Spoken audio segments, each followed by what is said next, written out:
The distant wail of a train whistle carried on the dry California breeze as Bethany Rose clutched the crumpled letter in her trembling hand. 6 months, a widow, 7 months with child, and now completely alone in a world that had already taken too much from her. San Andreas, California, 1878, a dusty mining town nestled in the Sierra Nevada foothills that promised nothing and demanded everything. Bethany had never seen it before today, but according to the letter, this was where she would find salvation. Her late husband's cousin had offered her shelter, only to rescind that offer in the telegram she now held. The cousin and his wife had relocated to Oregon, leaving Bethany with nothing but an address to an empty house and the clothes on her back. The station master eyed her sympathetically as she struggled to maintain her composure on the wooden platform. "Madam, do you need assistance with your bags?" "No, thank you," she replied, adjusting her worn bonnet to shield her eyes from the late afternoon sun. Her gaze drifted to her single trunk and carpet bag, all that remained of her life in Philadelphia. The child within her kicked, as if protesting their uncertain circumstances. The platform gradually emptied as other passengers met their waiting parties or headed toward the town's only hotel. Bethany remained paralyzed by the reality of her situation. Where would she go? What would she do? The meager funds she carried would last perhaps a week at the hotel, and then what? "Excuse me, madam, but are you Mrs. Rose?" The deep voice startled her from her thoughts. Bethany turned to find herself face to face with a tall man, his skin bronzed by the sun and his eyes the clear blue of a mountain lake. He removed his weathered Stetson, revealing sandy blonde hair that curled slightly at the edges. "Yes," she answered cautiously. "How do you know my name?" The man shifted uncomfortably. "I'm Owen Grant. I worked for your husband's cousin, Daniel. I'm the foreman at the Rose claim." He cleared his throat. "Mr. Rose sent word about your arrival before he departed for Oregon. I've prepared a place for you." Bethany's eyes narrowed with suspicion. "I received a telegram informing me there would be no accommodations, that they'd left." Owen nodded. "Yes, madam, they did leave rather suddenly. Family emergency up north, but Mr. Rose asked me to make arrangements for you before he left." He paused, his eyes briefly dropping to her swollen belly before returning to her face. "I took the liberty of preparing the house for your arrival, and, well, I thought you might need a place for the little one." A weight lifted slightly from Bethany's shoulders, though caution kept her from embracing relief entirely. "That's very kind, Mr. Grant, but I couldn't impose. It's no imposition, madam. The house was sitting empty and—" He trailed off, color rising in his cheeks. "I believe a woman in your condition should have proper accommodations. If you'll allow me—" He gestured toward her luggage, and after a moment's hesitation, Bethany nodded. Owen lifted her trunk with ease and picked up her carpet bag, leading her toward a wagon parked at the edge of the platform. As he helped her onto the seat, Bethany studied him more carefully. His hands were rough from work, but his touch was gentle. His clothes, though dusty from a day's labor, were clean and well kept. Something about his manner put her at ease despite her precarious situation. "The Rose claim," she began as the wagon lurched forward. "Is it producing well?" Owen clicked his tongue at the horses before answering. "It's modest but steady. Your husband's cousin left me in charge of operations while he's gone. Said he'd be back by winter, but—" He shrugged. "Folks say things they don't always mean when they're leaving in a hurry." The implication hung in the air between them. Daniel Rose likely had no intention of returning, and they both knew it. "How long have you worked for my cousin-in-law?" Bethany asked, adjusting her position on the hard wooden seat to ease the ache in her back. "Going on 3 years now. Started as a simple hand, worked my way up." Owen navigated the wagon through the bustling main street of San Andreas. "It's not a big operation like some, but we do honest work." The town was smaller than Philadelphia, of course, but larger than Bethany had anticipated. Storefronts lined the street, a bank stood proudly on one corner, and a church spire rose in the distance. People moved with purpose, the late afternoon bringing a flurry of activity as the workday concluded. "And where is this house?" she inquired, trying to memorize her surroundings. "Just on the outskirts, close enough to town for convenience, far enough for peace." Owen turned the wagon onto a less crowded road. "It's a good piece of land, 15 acres with the house near the front. The mining operation is further back, follows a creek that runs through the property." As they left the bustle of town behind, Bethany felt her anxiety rising again. She was placing her trust in a complete stranger, following him to an isolated location with no one aware of her whereabouts. Yet something in Owen Grant's straightforward manner and respectful distance reassured her. After about 20 minutes, the wagon turned onto a narrow dirt road bordered by tall pines and oaks. At the end of the lane stood a modest, but well-maintained two-story house painted white with green trim. A porch wrapped around the front and smoke curled from the chimney. "Someone's here," Bethany asked, alarmed. "Just Mrs. Wilkins from town. I asked her to come out and get the stove going, make some supper for your arrival." Owen brought the wagon to a stop. "I figured you'd be tired from your journey."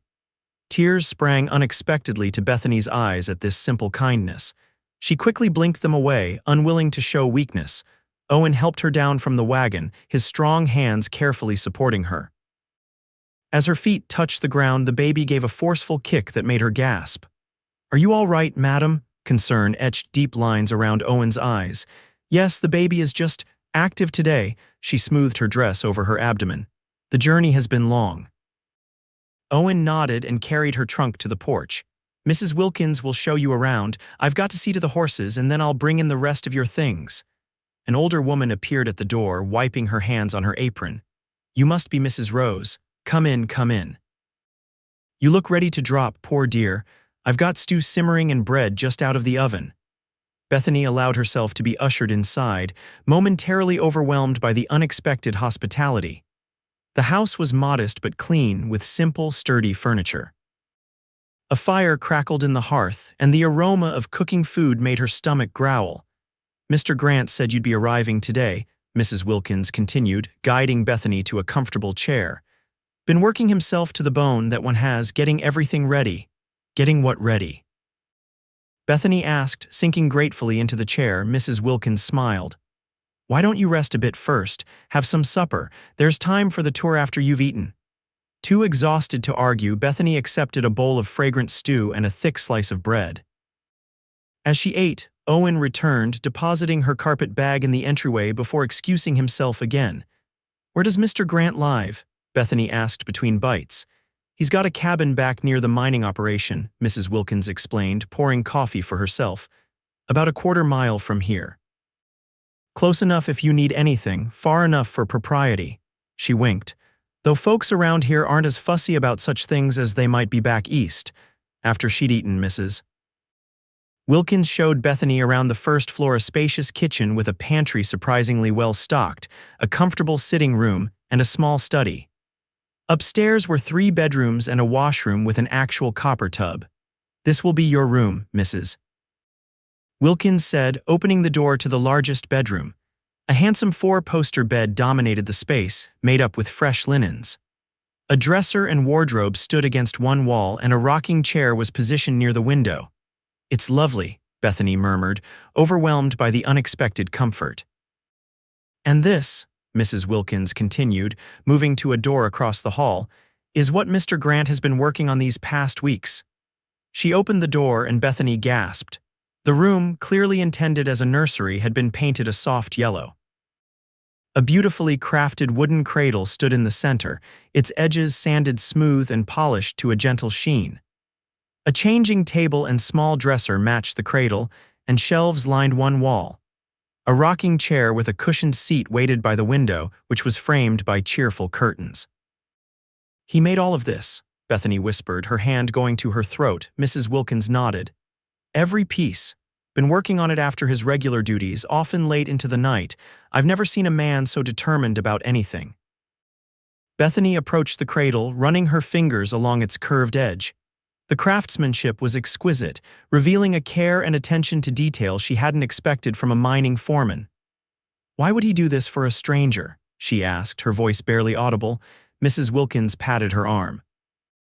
"That's a question for him, dear. But Owen Grant's a good man who's seen his share of hardship.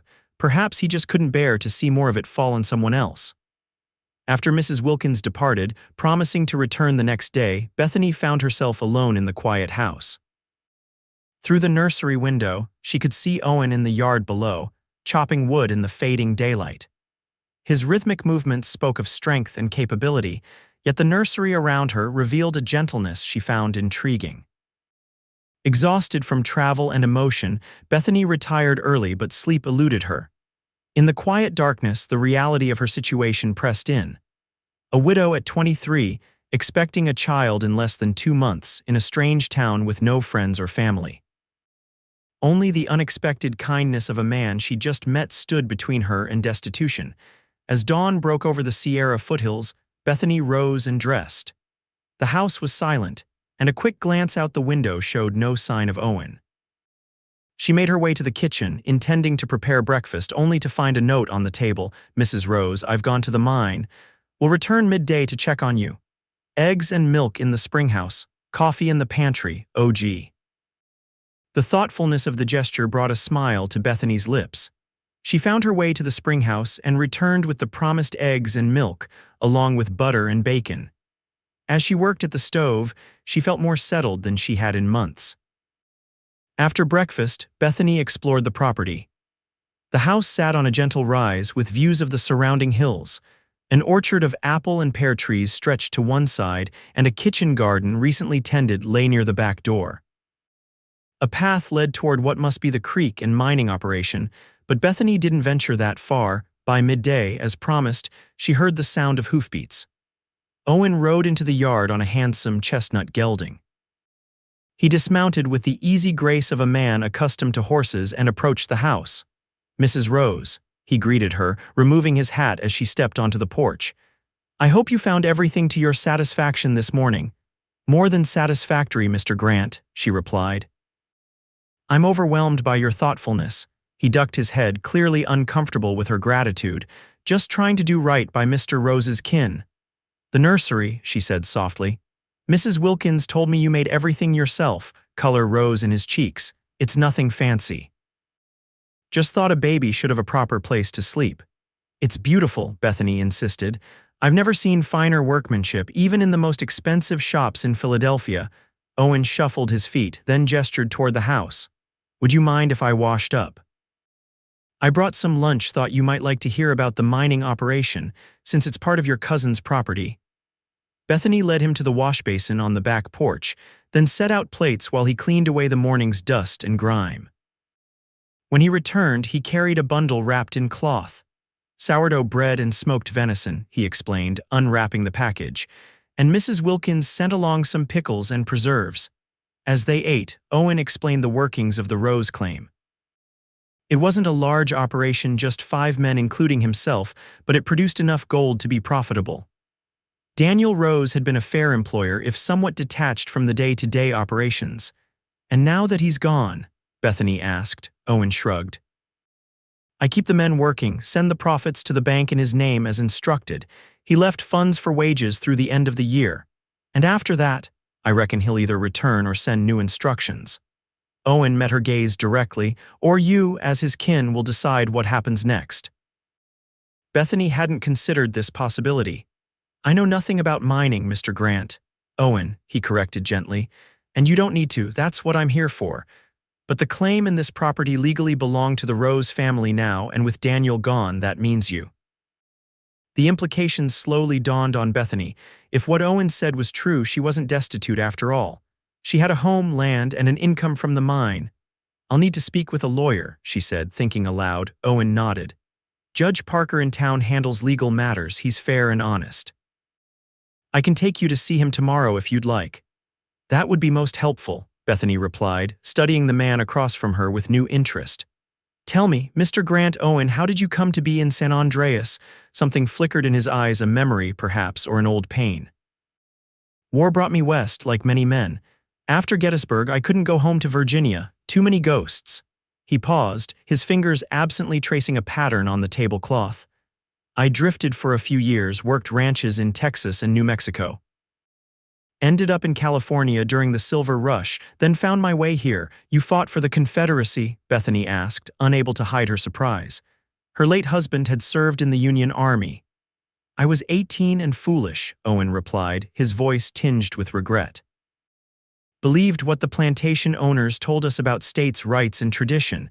Didn't take long in the midst of that bloodbath to see the truth of it." He met her eyes directly. I don't hold with what we were fighting for, Mrs. Rose. Haven't for a long time. Bethany nodded, recognizing the sincerity in his words. My husband James served with the Pennsylvania Volunteers. He survived the war only to die of pneumonia last winter. I'm sorry for your loss, Owen said softly. As am I for yours, she replied, understanding that his losses extended beyond the battlefield. A companionable silence fell between them, broken only when the clock on the mantel chimed 2. I should get back to the mine, Owen said, rising.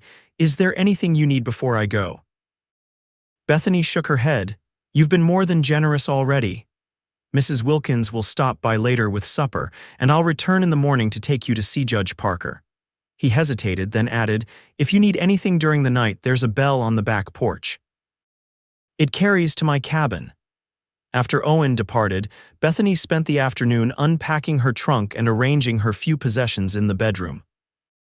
The activity tired her more quickly than she expected, and she rested in the rocking chair by the nursery window, her hands cradling her belly as the baby shifted and turned.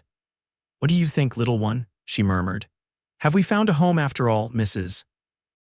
Wilkins arrived as promised, bringing not only supper but also town gossip and practical advice about living in the Sierra foothills.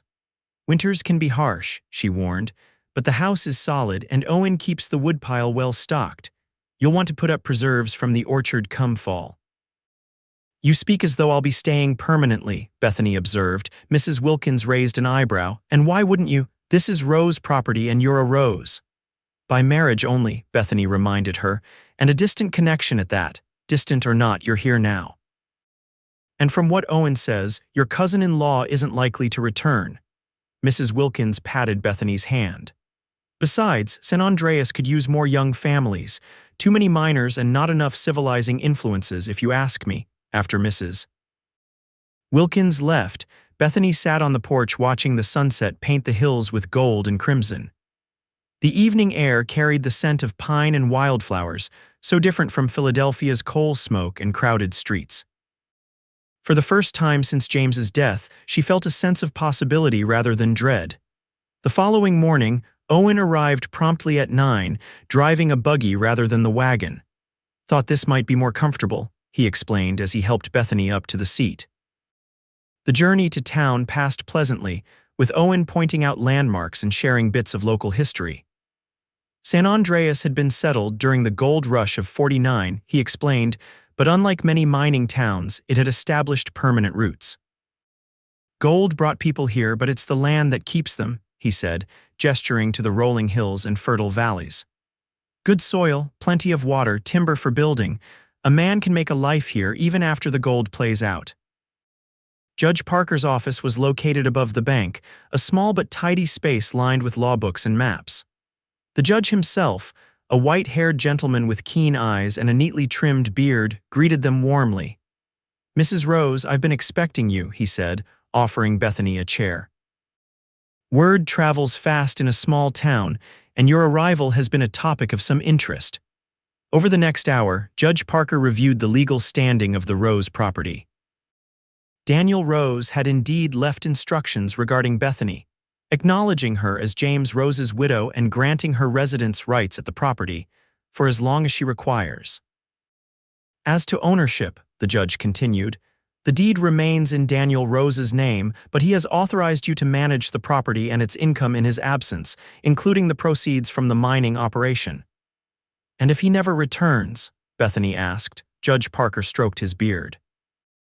After 7 years of absence, California law would consider the property abandoned. At that point, as the closest relative managing the estate, you could petition for ownership. It wasn't a perfect solution, but it offered Bethany security for the foreseeable future security she desperately needed with a child on the way. There's one other matter, Owen said, speaking for the first time since introductions. Mrs. Rose should have access to the mining accounts at the bank. Judge Parker nodded. I'll draw up the necessary papers for Mr. Greenwood at the bank. You can sign them before you leave town today. With the legal matters settled, Owen suggested lunch at the hotel dining room. As they walked down the street, Bethany was acutely aware of curious glances from townspeople. A few nodded politely, but most simply stared. They're just curious, Owen assured her, noticing her discomfort. New faces are always of interest, especially. He trailed off, his eyes briefly dropping to her condition, especially a widow in my condition, Bethany finished for him. I'm well aware of how it appears, Mr. Grant. That's not, he stopped, choosing his words carefully.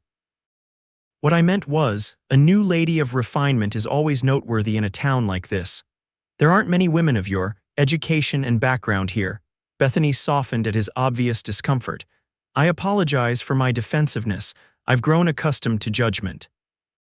No one here will judge you, Mrs. Rose, at least no one whose opinion matters. Owen held the door to the hotel, his expression earnest. San Andreas folks mind their own business for the most part. Lunch was a simple but satisfying affair of roast beef, potatoes, and fresh bread. Bethany noticed that Owen was treated with respect by the hotel staff and other diners, several of whom stopped by their table to be introduced. Afterward, they visited the general store, where Owen insisted on purchasing supplies for the house: coffee, sugar, flour, and other staples. When Bethany protested, he simply said, "Consider it part of the mining operation's expenses. Daniel would expect his kin to be properly provided for." Their final stop was the bank, where Mr. Greenwood, the manager, had prepared the papers as Judge Parker promised.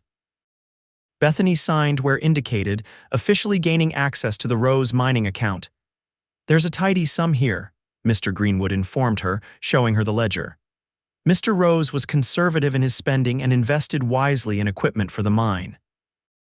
By mid-afternoon, they were headed back to the house, the buggy now laden with supplies. Bethany felt a curious mixture of relief and apprehension. She had security for now, but her future beyond the next 7 years remained uncertain. And there was the matter of the baby. How would she manage an infant alone in this remote location? As if reading her thoughts, Owen spoke. "Mrs. Wilkins has a daughter who might help with the baby after it arrives. Sarah's 17, responsible and good with children." "That would be a blessing," Bethany admitted. "I've never cared for an infant before." Owen glanced at her. "No younger siblings, only an older brother who remained in Philadelphia. We haven't spoken since James's death." The pain of that estrangement still stung. William had opposed her marriage to James, considering him beneath their family's station, and had refused to help when she found herself widowed and with child. "Family can be complicated," Owen said, his tone suggesting personal experience with such complications. "Do you have family, Mr. Grant?" Bethany asked, realizing she knew very little about the man who had shown her such kindness. A shadow crossed his face. "Parents both gone, had a brother who died at Chancellorsville fighting for the Union. A sister in Richmond who stopped writing when I went west." He shrugged. "Made my own family of sorts out here, the men at the mine, folks in town." The simplicity of his answer touched Bethany. This man had rebuilt his life from nothing, finding community and purpose far from his origins. Perhaps she could do the same. As they approached the house, Bethany noticed smoke rising from the chimney. "Is Mrs. Wilkins here?" she asked. "No, I asked one of the men to come up and light the stove before we returned. Thought you might like a hot meal and bath after a day in town." Owen helped her down from the buggy with gentle hands. "You're very thoughtful, Mr. Grant." "Owen," he reminded her, "and it's nothing special, just seems right to look after a lady in your condition." Inside, the house was warm and welcoming.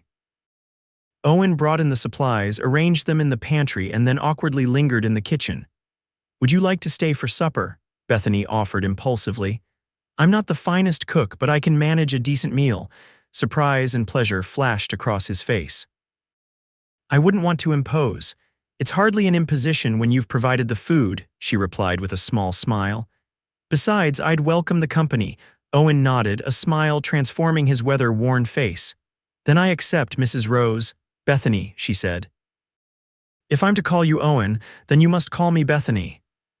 That evening established a pattern that would continue in the weeks that followed. Owen would work at the mine during the day, often stopping by in the morning to check on Bethany and again in the evening to ensure she had everything she needed. Twice a week, they shared supper, talking long into the evening about books, politics, and their vastly different upbringings. Bethany learned that despite his lack of formal education, Owen was well-read, having taught himself from borrowed books during his years of drifting.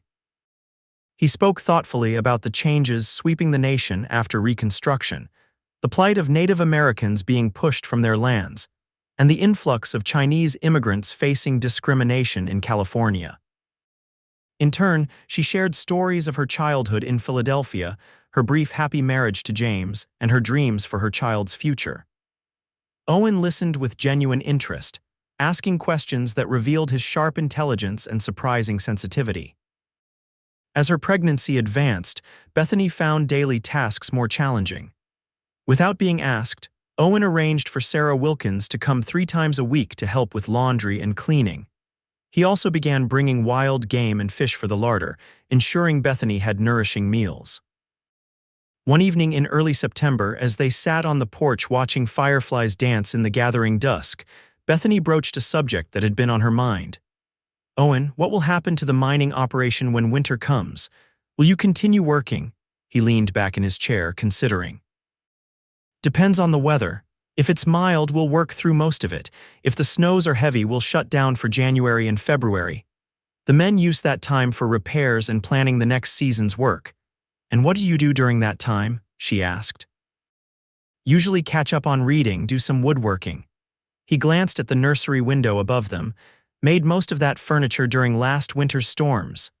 "You made the nursery furniture before you knew I was coming." Bethany was surprised. Owen shifted uncomfortably. "Daniel mentioned in a letter that his cousin's widow was expecting, said he might bring her west if things worked out. I just thought it might be needed someday." Something in his tone suggested there was more to the story, but Bethany didn't press. Instead, she asked, "Will you teach me?" "Woodworking, I mean." His eyebrows rose in surprise. "It's not typical ladies' work."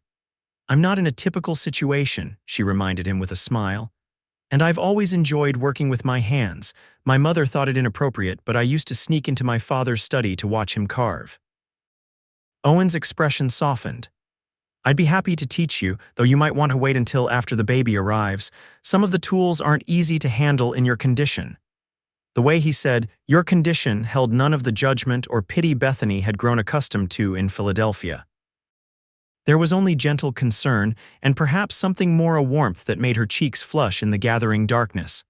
As September gave way to October, the first chill of autumn crept into the air. The orchard yielded a bountiful harvest, and Bethany spent days alongside Mrs. Wilkins and Sarah, putting up preserves and preparing for winter. Owen built shelves in the cellar to hold the jars of peaches, pears, applesauce, and jam. One crisp afternoon, as Bethany struggled to reach a particularly stubborn apple on a high branch, she felt a sharp twinge in her lower back. Gasping, she dropped the picking basket and clutched at the tree trunk for support. "Bethany!" Owen's voice came from nearby, where he'd been fixing a loose board on the well house. In an instant, he was at her side. "What's wrong?" "Just a pain," she managed, straightening slowly. "It's past now." Owen's concerned gaze swept over her. "You're doing too much. You should be resting." "I'm perfectly capable." Another pain cut off her protest, this one strong enough to make her knees buckle. Without hesitation, Owen scooped her into his arms and carried her toward the house. "The baby's coming," he said, his voice steady despite the alarm in his eyes. "It's early." "It can't be," Bethany protested, though she knew he was right. "I still have 3 weeks." "Babies come when they're ready, not when we expect them," Owen replied, shouldering open the door and carrying her up the stairs to her bedroom. What followed was a blur of activity. Owen sent one of the mine workers galloping to town for the doctor and Mrs. Wilkins. He helped Bethany change into a nightgown, his movements efficient and respectful, then built up the fire and put water on to boil. "Have you done this before?" Bethany asked between contractions, surprised by his competence. "Helped deliver my share of foals and calves," he admitted. "And I was there when my sister had her first. Her husband was away fighting." A shadow crossed his face at the memory. Mrs. Wilkins arrived first, taking charge with practiced authority. "First babies often take their time," she assured Bethany, "but this one seems eager to meet the world, doctor." Reynolds arrived an hour later, by which time Bethany's contractions were coming close together. The doctor examined her briefly, then nodded to Mrs. Wilkins. "Won't be long now." Owen excused himself to wait downstairs, but Bethany called him back. "Stay," she pleaded, reaching for his hand. "Please." He hesitated, looking to the doctor for guidance. Not traditional, Dr. Reynolds said with a shrug, but neither is anything about this situation. If the lady wants you here, I won't object. Owen took Bethany's hand, his calloused palm steady against her trembling fingers. I'm right here, he murmured. You're doing fine. The labor progressed rapidly after that. Bethany had never experienced such pain, but Owen's unwavering presence gave her strength. He supported her back when she needed to sit up, wiped her brow with a cool cloth, and murmured encouragement through each contraction. As the sun set behind the Sierra Nevada, casting the bedroom in golden light, Bethany gave a final push, and her child entered the world with a robust cry. A boy, Dr. Reynolds announced, placing the squalling infant on Bethany's chest. Strong and healthy by the sound of him, tears streamed down Bethany's face as she gazed at her son's red, wrinkled features. James, she whispered. James William Rose. When she looked up, she saw that Owen's eyes were also wet. He quickly blinked away the moisture and smiled. He's perfect, Bethany, absolutely perfect. After the doctor had examined both mother and baby and pronounced them well, Mrs. Wilkins helped Bethany bathe and change into a fresh nightgown. Owen moved the cradle from the nursery into Bethany's room, placing it near the bed where she could easily reach the baby. I'll stay downstairs tonight, he told her, in case you need anything. Exhausted but elated, Bethany nodded. Thank you, Owen, for everything. He ducked his head in that now familiar gesture of modest embarrassment, just doing what anyone would do. No, she said softly, not anyone, you. The days following James's birth passed in a haze of exhaustion and wonder for Bethany. Mrs. Wilkins stayed the first few nights, showing her how to nurse the baby and change his cloths. Owen kept a respectful distance during this time, but Bethany often glimpsed him working in the yard or heard him moving quietly around the first floor. On the fourth day, when Mrs. Wilkins returned to town, Owen knocked gently on Bethany's bedroom door. May I come in? He called. Of course, she replied, adjusting her shawl to cover herself as she finished nursing James. Owen entered, carrying a small package wrapped in brown paper. I brought something for the little one, he said, his eyes immediately going to the baby in Bethany's arms. Would you like to hold him? She offered, noting the longing in Owen's gaze. Surprise and something like joy flashed across his face. Are you sure? I'm not exactly experienced with babies. You helped bring him into this world, Bethany reminded him. I'd say that gives you certain privileges. Carefully, as if handling the most precious of treasures, Owen took the infant in his arms. His large hands cradled James's tiny body with surprising gentleness. Hello there, young man, he murmured, a smile spreading across his face as the baby gazed up at him with unfocused eyes. Something shifted in Bethany's heart at the sight of this strong, capable man holding her son with such tenderness. It was more than gratitude. She felt in that moment something deeper, more complex. After a few minutes, Owen reluctantly returned James to his mother. Almost forgot, he said, reaching for the package he'd set aside. This is for him. Bethany unwrapped the paper to reveal a small wooden horse, beautifully carved and sanded smooth. Owen, it's lovely, she breathed, running her fingers over the detailed mane and tail. It's not much of a toy yet, he admitted, but I thought when he's older. It's perfect, Bethany assured him. His first gift. We'll keep it safe until he's old enough to appreciate it. As October gave way to November, Bethany gradually resumed her regular activities, though now with James either in her arms or nearby in a basket. Owen continued his daily visits, often bringing small gifts, a book he thought she might enjoy, wildflowers from the hills, or special treats from town. One evening, as they sat by the fire while James slept in his cradle, Bethany found herself studying Owen's profile. The firelight accentuated the strong line of his jaw, the slight cleft in his chin, the tiny lines at the corners of his eyes that deepened when he smiled. What is it? He asked, catching her gaze. I was just thinking how fortunate James and I are to have found you, she replied honestly. Owen's expression grew serious. I'm the fortunate one, Bethany. Having you and James here, it's brought life back to this place. He hesitated, then added, to me. The simple admission hung in the air between them, weighted with unspoken feelings. Before Bethany could respond, James awoke with a hungry cry, breaking the moment. As November progressed, the weather turned colder. The first snow dusted the Sierra foothills, transforming the landscape into a winter wonderland. Owen moved the mining operation to a more sheltered section of the creek and reduced the men's hours, mindful of the approaching winter shutdown. He spent more time at the house, making repairs and improvements, adding storm windows, reinforcing the barn, and ensuring the woodpile was well stocked. Often, he would work while Bethany sat nearby with James, the three of them forming a picture of domestic harmony that did not escape the notice of Mrs. Wilkins or the townspeople when they ventured into San Andreas. "People are talking, Mrs. Wilkins informed Bethany one afternoon as they worked together in the kitchen. "About you and Owen." "What are they saying?" Bethany asked, though she could guess. "Nothing scandalous," Mrs. Wilkins assured her, "just wondering when he'll make an honest declaration. It's plain to anyone with eyes how he feels about you and the baby." Bethany felt her cheeks grow warm. "Owen has been incredibly kind, but he hasn't spoken of any deeper feelings," Mrs. Wilkins snorted. "Men rarely do without encouragement. Especially men like Owen Grant, who have known their share of loss." She paused in her kneading to fix Bethany with a shrewd look. "And what about your feelings, my dear? A woman doesn't look at a man the way you look at him without her heart being involved." Unable to deny the truth of the observation, Bethany turned away to check on James, who was sleeping peacefully in his basket. "It's complicated, Mrs. Wilkins. I'm still in mourning for my husband, and my situation here is uncertain at best, if Daniel Rose returns. If Daniel Rose returns, he'll find his property well managed and his distant relations settled with a fine man," Mrs. Wilkins interrupted. "And if he objects to that, then he's a fool not worth considering." The directness of the statement startled a laugh from Bethany. "You have a remarkably practical view of matters.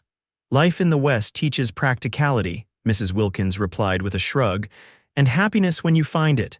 That evening, a powerful storm swept through the foothills. Wind howled around the eaves, rattling the windows despite Owen's reinforcements. Bethany sat in the rocking chair near the fire, James nestled against her chest, when a particularly violent gust shook the house. "It's all right," she murmured to the startled infant. "The house is strong. We're safe." A loud crash from outside made her jump. Setting James in his cradle, Bethany hurried to the window. In the dim light from the house, she could see that a large branch had fallen from one of the old oaks, narrowly missing the well house.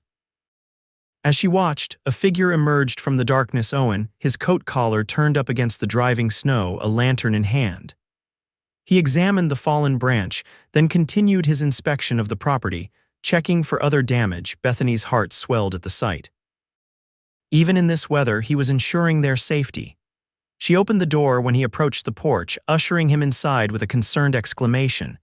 "You're half frozen. What were you doing out in this storm?" "Checking the property," he replied, stamping snow from his boots.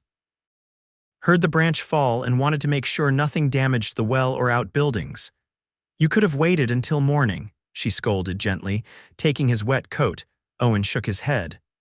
"Wouldn't have rested easy knowing you and James were here alone with a storm like this blowing." Bethany guided him to the fire and pressed a cup of hot coffee into his hands. "You'll stay here tonight," she said firmly.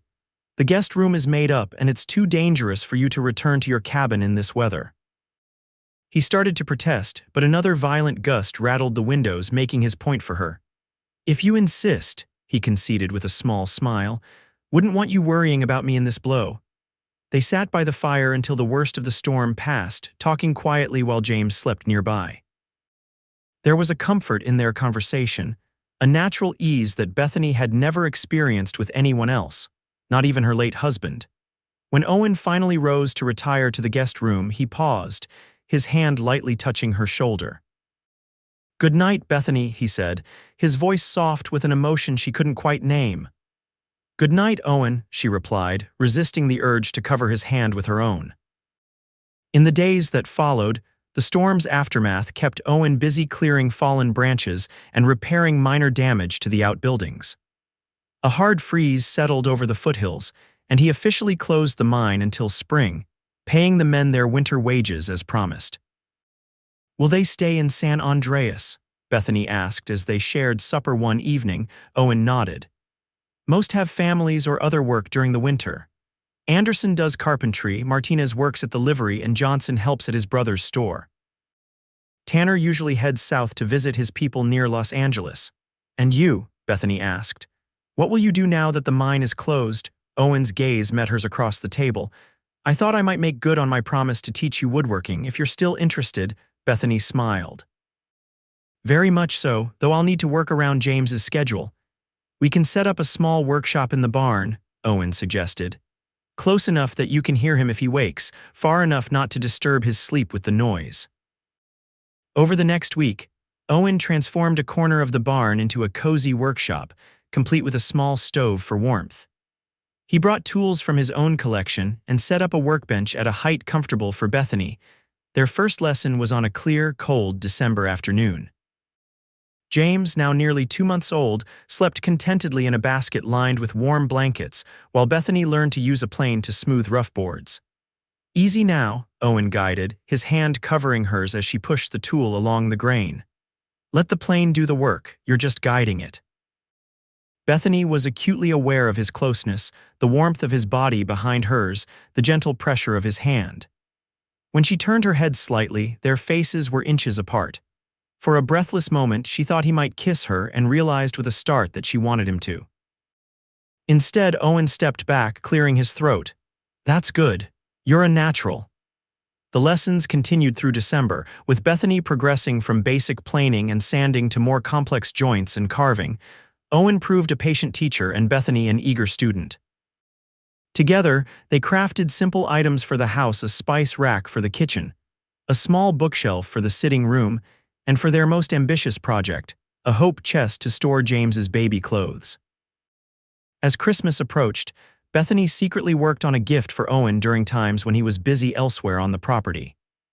Using the skills he had taught her, she crafted a picture frame, carefully carving a pattern of oak leaves and acorns around the edges on Christmas Eve. Mrs. Wilkins and Sarah joined them for supper, bringing a goose and all the trimmings.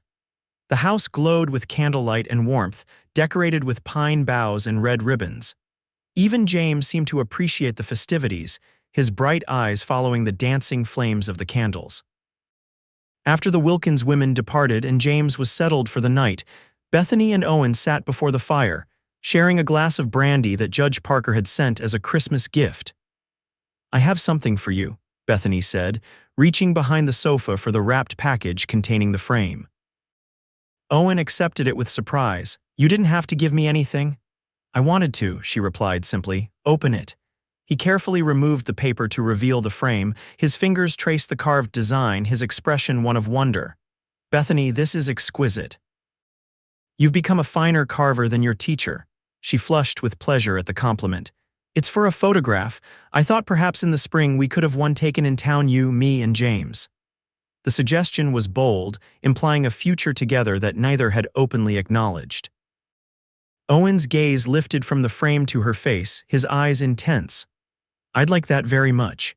He reached into his pocket and withdrew a small box. I have something for you as well. Bethany opened the box to find a delicate silver locket on a fine chain. It's beautiful, she breathed, opening the tiny clasp to find it empty. Also for a photograph, Owen explained. Perhaps the same one we'll put in the frame. The thoughtfulness of the gift brought tears to Bethany's eyes. Will you help me put it on? Owen moved to sit beside her on the sofa. Bethany turned, lifting her hair as he fastened the chain around her neck. His fingers brushed against her skin, sending a shiver down her spine that had nothing to do with the winter chill. When she turned back to thank him, she found his face close to hers, his eyes searching her expression. Slowly, giving her every opportunity to pull away, Owen leaned forward and brushed his lips against hers in a gentle, questioning kiss. Bethany's heart raced as she returned the kiss, her hand coming up to rest against his cheek. The tenderness of the moment nearly overwhelmed her, this strong, capable man treating her with such reverence, as if she were the most precious thing in the world. When they finally parted, Owen rested his forehead against hers. I've wanted to do that for months, he admitted. Why didn't you? She asked softly. Didn't think it was right with you still grieving, and I wasn't sure if you felt the same. His thumb gently traced the curve of her cheek. I've loved you since the day you arrived, Bethany, you and James both, but I didn't want to presume or to rush you. Tears spilled from Bethany's eyes at his confession. I've been so afraid to acknowledge my feelings. she whispered. Afraid it was too soon, that I was betraying James's memory, afraid that you only saw me as a responsibility, not as a woman. Owen chuckled softly. Oh, I definitely see you as a woman, Bethany Rose, the most remarkable woman I've ever known. They talked late into the night, sharing hopes and fears, discovering the depth of feelings that had grown between them through the autumn and early winter. When the clock struck midnight, Owen reluctantly rose to leave. Stay, Bethany said, taking his hand. Not I mean the guest room is ready. She blushed at her own boldness. Owen lifted her hand to his lips, pressing a kiss to her knuckles. I'll stay, but only if you're certain. I've never been more certain of anything, she replied. Christmas Day dawned clear and bright, the sun sparkling on the snow-covered landscape. Bethany woke to James's hungry cries and the sound of a fire being built downstairs. After nursing the baby, she dressed them both in their best clothes and descended to find Owen in the kitchen, preparing breakfast. He turned at her entrance, his face lighting up at the sight of her and James. Merry Christmas, he said, crossing to place a gentle kiss on her forehead and another on James's downy head. Merry Christmas, she replied, her heart full to bursting with happiness. They enjoyed a quiet day together, exchanging small gifts with James between them. In the afternoon, Owen helped Bethany bundle the baby warmly, and they took a short walk in the crisp winter air, admiring the transformed landscape. As they stood on a ridge overlooking the property, Owen turned to Bethany, his expression serious. I know it's soon, and I know your situation is complicated with Daniel's claim on the property, but I want you to know my intentions are honorable, Bethany. I want to build a life with you and James if you'll have me. Bethany's heart soared at his words. Nothing would make me happier, Owen. But what if Daniel returns and objects? What if he evicts us? Then we'll build a home elsewhere, Owen replied without hesitation. I've saved most of my wages over the years. We could buy land of our own, closer to town perhaps. The how and where doesn't matter to me, Bethany, only the who. Overcome with emotion, Bethany stretched up to kiss him. James nestled securely between them. In that moment, surrounded by the pristine beauty of the Sierra winter, she felt truly at home for the first time since James's death, perhaps for the first time in her life. The winter passed in a haze of contentment. Owen moved into the guest room permanently, though propriety kept them from sharing a bedroom until they could be properly wed. They continued their woodworking projects, now with an eye toward furnishing a home they would share as husband and wife. In February, Judge Parker visited with news. He had received a letter from Daniel Rose, postmarked Oregon, officially transferring ownership of the San Andreas property to Bethany in recognition of family obligation and in lieu of other inheritance. It seems your cousin-in-law has settled permanently in Oregon, the judge explained, and wishes to clear his California affairs. He specifically mentions that the mining operation should continue under Mr. Grant's management, with profits now accruing to you, Mrs. Rose. Bethany was stunned by this unexpected turn of events. The property is truly mine, yours free and clear, Judge Parker confirmed, handing her the deed. All legal and proper. Congratulations, Mrs. Rose, you are now a woman of property. After the judge departed, Bethany turned to Owen, who had remained silent throughout the exchange. Did you know about this? She asked, noting the lack of surprise on his face. Owen hesitated, then nodded. I wrote to Daniel in December, explaining the situation and asking for his blessing. I didn't expect him to transfer the property, just to clarify your position here. You wrote to him, for me. Bethany was touched by this evidence of Owen's thoughtfulness and protection. For us, he corrected gently. I wanted to be sure our future was secure before formally asking you to share it. Kneeling before her chair, Owen took Bethany's hands in his. Bethany Rose, will you do me the honor of becoming my wife? Will you let me be a father to James and any other children we might be blessed with? Will you build a life with me here in the home you've made your own? Tears of joy streaming down her face, Bethany nodded. Yes, Owen, yes to all of it. They were married in April when the Sierra foothills burst into bloom with wildflowers. The ceremony took place on the property, beneath the apple trees now covered in delicate pink and white blossoms. Judge Parker officiated with Mrs. Wilkins, Sarah, and the men from the mine as witnesses. 4-month-old James, dressed in a miniature suit Owen had ordered from Sacramento, gurgled happily in Sarah's arms throughout the brief ceremony. "I now pronounce you husband and wife," Judge Parker declared, beaming at the couple before him. "Mr. and Mrs. Grant." Owen pulled Bethany into a tender embrace, sealing their union with a kiss that promised a lifetime of love and commitment. The wedding celebration continued into the evening, with neighbors and townspeople joining in the festivities. A fiddler from town provided music for dancing, and tables groaned under the weight of contributed dishes. As twilight fell, lanterns were lit, casting a magical glow over the gathering. Standing at the edge of the celebration, James sleeping peacefully against her shoulder, Bethany watched Owen speaking animatedly with Judge Parker and Mr. Greenwood from the bank. As if sensing her gaze, he looked up, a smile spreading across his face as he excused himself and made his way to her side. "Happy, Mrs. Grant?" he asked, slipping an arm around her waist. "Happier than I ever imagined possible," she replied truthfully. "When I arrived in San Andreas last summer, I had nothing but fear and uncertainty. Now I have everything: a home, a future, and a family." Owen's arm tightened around her. "Family," he repeated, the word weighted with emotion. "That's what we are now, the three of us." "Perhaps eventually more than three," Bethany said with a smile, thinking of the empty bedrooms upstairs waiting to be filled. Owen's eyes widened, then crinkled with pleasure. "I'd like that very much." As the stars appeared one by one in the darkening sky, Bethany leaned into her husband's embrace, marveling at the journey that had brought her to this moment.